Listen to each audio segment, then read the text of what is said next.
Hi, my name is Rhys Davis and I'm the Senior Lecturer in Creative Sound Design at the Department of Media Arts at Royal Holloway College. This little bundle of fur here, I don't know if you can see him. His name is Bryn. He's also a member of the department, though in a more ambassadorial role, particularly during open days where he's very popular.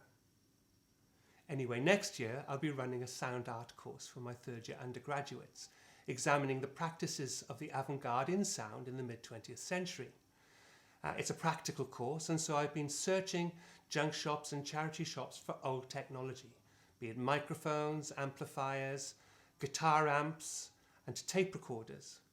And to that end, I'd like to introduce you to my latest acquisition.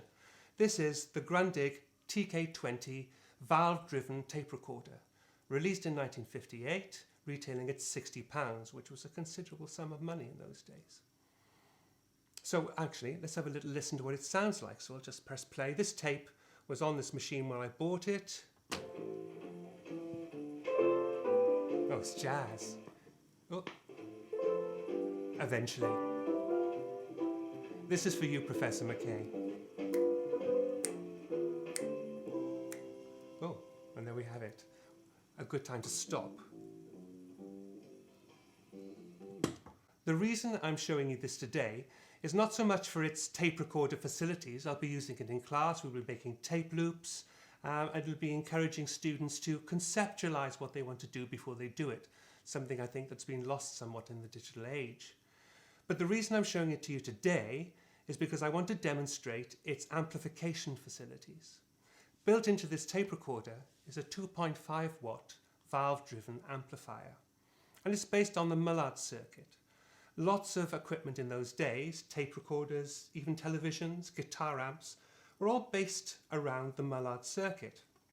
One of the most sought after amps from this era is the Fender Champ, which would cost you somewhere in the region of about £2,000 if you wanted to buy a really good one from that era today.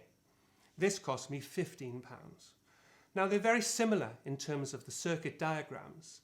However, this does not have what is known as a valve rectifier. I'll do a little cutaway. There we are, you can see it there on the screen. A valve rectifier, well, it's also known as the death circuit, because if you touch it, you're dead. This has a diode, and also it's entirely enclosed, and so it's much, much safer.